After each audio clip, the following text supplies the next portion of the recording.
Degree ગરમીના torture માટે થઈ જાવ તૈયાર, 15મીથી ભયંકર ગરમીની આગાહી। ગુજરાતમાં અત્યાર સુધી નથી પડી એવી ગરમીમાં શેકાવા તૈયાર થઈ જજો। 46 ડિગ્રી તાપના ટોર્ચર સાથે ગુજરાત રીતસરનું ઉકળશે।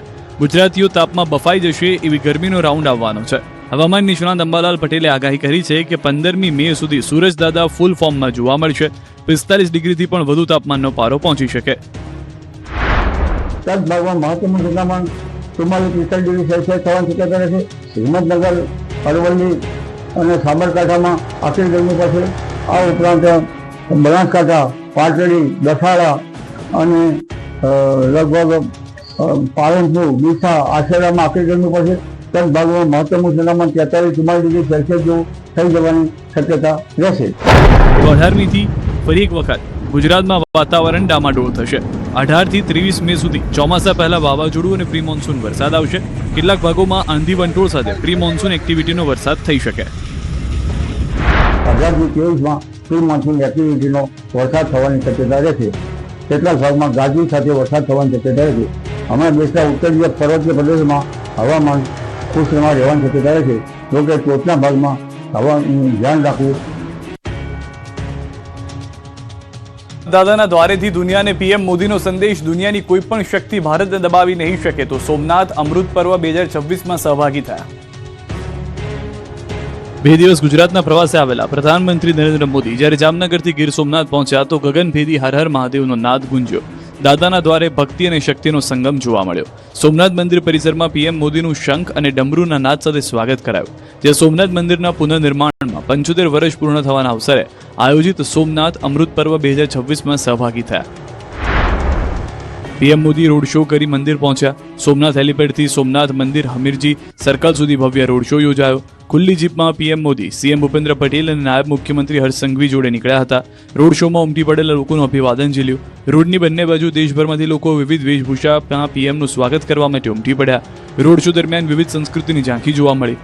રોડ શોમાં લોકોમાં અનેરો ઉત્સાહ જોવા મળ્યો। મોદી મોદીના નારા લાગ્યા। મંદિર નજીક પહોંચતા પીએમ મોદીએ 2 કિલોમીટર લાંબો રોડ શો પૂર્ણ કર્યો। તેમણે સરદાર પટેલની પ્રતિમા પર ફૂલો અર્પણ કર્યા। સરદાર વલ્લભભાઈ પટેલને નમન કર્યા। સરદાર વલ્લભભાઈ પટેલની પ્રતિમાને શ્રદ્ધા સુમન અર્પણ કર્યા।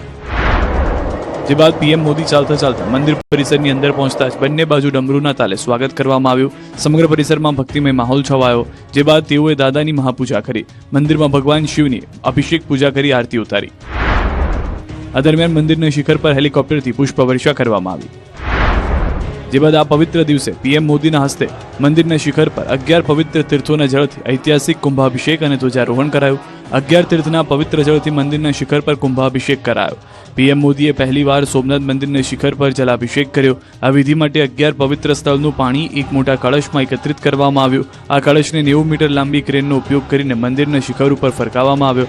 બાદમાં મંત્રોચ્ચાર સાથે મંદિરના શિખર પર પીએમ મોદીના હસ્તે અભિષેક કરવામાં આવ્યો। જે બાદ સોમનાથમાં વાયુસેનાએ શક્તિ પ્રદર્શન કર્યું। સૂર્યકિરણ ટીમના એર શો યોજાયો। જામનગર એરફોર્સ ટીમના પાયલટ્સે હવાઈ દાવપેચ કર્યા। હોક MK132 વિમાન સહિતનાએ સૂર્યકિરણ ટીમ એકથી એક ચડિયાતા કરતબ કરી આકાશને તિરંગા રંગીથી રંગી દીધું। ભારતીય વાયુસેનાની સૂર્યકિરણ એરોબેટિક ટીમે પીએમ મોદીથી લઈને હાજર સૌને મંત્રમુગ્ધ કર્યા। સૂર્યકિરણ ટીમના એર શોના સમાપન પછી પીએમ મોદીએ સોમનાથ ટ્રસ્ટ મ્યુઝિયમની પણ મુલાકાત લીધી। મંદિરના પ્રાચીન અવશેષો અહીં સચવાયેલા છે। સોમનાથમાં બનાવવામાં આવેલા મ્યુઝિયમની મુલાકાત લીધી અને અવલોકન પણ કર્યું હતું। જે બાદ પીએમ મોદી મંદિરથી સીધા સભા સ્થળે પહોંચ્યા। અહીં પ્રધાનમંત્રી નરેન્દ્ર મોદીનું ગુજરાત સરકારના મંત્રીઓએ સ્વાગત કર્યું। આ પ્રસંગે પીએમ મોદીએ સોમનાથ મંદિરની પ્રતિકૃતિ અંકિત વિશેષ સ્મારક ડાક ટિકિટ તેમજ 75 રૂપિયાના વિશેષ સ્મારક સિક્કાનું વિમોચન કર્યું। આ પ્રસંગે પીએમ મોદીએ હર હર મહાદેવના નાદ સાથે સભાને સંબોધી। આ સાથે જ તેમણે સોમનાથમાં કરવામાં આવેલા આયોજન સહિતની બાબતોનો ઉલ્લેખ કરી સમગ્ર વિશ્વને ભારતની શક્તિનો પરિચય કરાવ્યો અને ગમે તે સ્થિતિમાં પણ ભારત કોઈ પણ દેશથી ડરતું નથી તેવો સંદેશ આપ્યો। બનાસકાંઠામાં પટેલ આગેવાન અનાર પટેલ અને લાલજી પટેલે આંતરજ્ઞાતીય લગ્નને લઈને દીકરીઓની ચિંતા કરી। બનાસકાંઠાનું ગઢ ગામ આજે જય સરદારના નારાથી ગુંજી ઉઠ્યું। ગઢ ગામના સરદાર પટેલ ચોક ખાતે સરદાર સાહેબની પ્રતિમાનું અનાવરણ કરવામાં આવ્યું। આ કાર્યક્રમમાં અનાર પટેલ, જેનીબેન ઠુમ્મર, ધારાસભ્ય કિરીટ પટેલ અને લાલજી પટેલ સહિતના આગેવાનો મોટી સંખ્યામાં ઉમટી પડેલા જનમેદની વચ્ચે ઉપસ્થિત રહ્યા હતા। કાર્યક્રમ દરમિયાન અનાર પટેલે પટેલ સમાજની દીકરીઓની ચિંતા કરી। આંતરજ્ઞાતીય લગ્ન મુદ્દે ચિંતા વ્યક્ત કરી। આ દીકરી બીજા સમાજમાં ક્યારે જતી હશે જ્યારે તમે આપણા સમાજના છોકરાઓમાં એ સક્ષમતા નહીં હોય ત્યારે. હું તો ઊંધું કહું છું. લો, આપણો છોકરો દારૂ પીતો મળે, આપણો છોકરો રખડતો મળે, આપણો છોકરો કામ કરતો ના મળે, ત્યારે દીકરી કોઈ બીજા સમાજના છોકરા જોડે જતી હશે. એવું કેમ આપણે નથી માનતા? એ કેમ અંદરથી નથી આવતું? દરેક વખતે દીકરીઓને સલાહ કેમ? હું બહેન છું એટલે નથી કહેતી, પણ સમાજ બે પૈડા સરખા હોય ને એની સાથે ચાલે. એટલે હું બહેનોને ખાસ કહીશ, તમે બહુ મોટી સંખ્યામાં આજે અહીંયા છો. તો પાટીદાર સમાજને તોડનારાઓને પણ આડે હાથ લીધા. અનાર પટેલે જાહેર મંચ પરથી કહ્યું કે પાટીદાર સમાજને તોડવાનું કામ કરનારાઓથી દૂર રહો. અત્યારે ઘરે ઘરે નેતા છે, દરેકને મોટા થવું છે. આપણા વ્યક્તિગત સ્વાર્થ માટે આપણે સમાજને ના તોડીએ. આપણે સમજીએ કે સમાજને તોડવાવાળી વ્યક્તિઓ કોણ છે અને કોણ કેવી રીતે એની વચ્ચે ભૂમિકા ભજવે છે.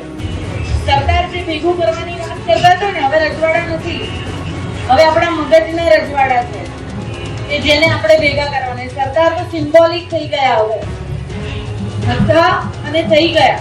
હવે બીજા સરદાર પેદા કરવા ને